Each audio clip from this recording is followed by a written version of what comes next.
सतपुरुष की, ब्रह्मा विष्णु महेश की, या दुर्गा या निरंजन की।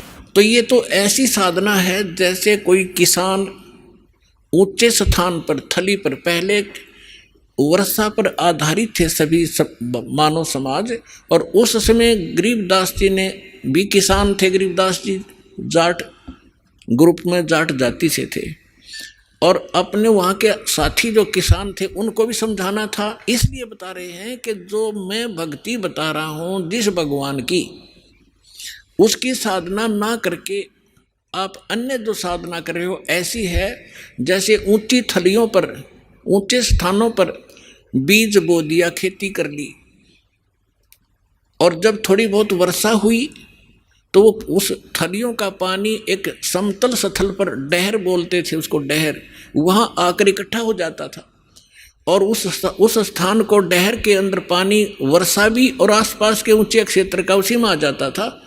और उसमें जब बोई जाती थी फसल, जैसे ऊंची थलियों पर बोई हुई तो वो होती ही नहीं थी, और डहर में बीजा हुआ 1 एकड़ में मनमाने 50 मन कनक हो जाती थी, और ऊंची थलियों पर 2 मन की भी नहीं होती थी मुश्किल से। तो क्या बताते हैं गरीबदास साहब जी, एक फॉर एग्जाम्पल बता रहे हैं कि तुम ऊंची थलियां खेती बो, भूल गए निज डेरे नु।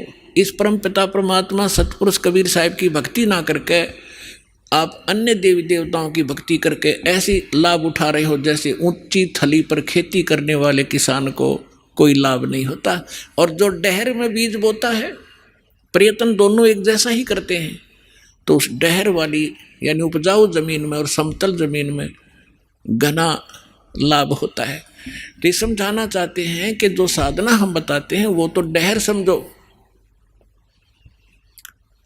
अब फिर बताते हैं,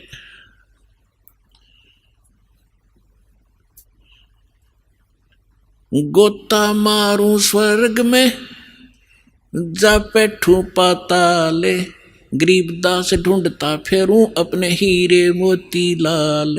चारों युग में मेरे संत पुकारे और कूक कहा हम हेल रे, हीरे माणिक मोती बरस ये जग चुगता ढेल रे। अब परमात्मा कबीर जी से प्राप्त ज्ञान को कैसे विश्लेषण कर रहे हैं गरीबदास जी। कबीर साहब बता रहे हैं कि चारों युगों में मैं आया, अच्छी आत्माओं को मिला, उनको तत्व ज्ञान और यथार्थ स्थान से परिचित करवाया, सतभक्ति से परिचित कराया, और ये चारों युग में संत पुकारे और कूक कहा हम हेल रे, हीरे माणिक मोती बरसे ये जग चुगता ढेल रे। हम तत्व ज्ञान और यथार्थ साधना रूपी हीरे मोती लालों को बखेर रहे हैं, और आप जी इस ज्ञान से परिचित न होने के कारण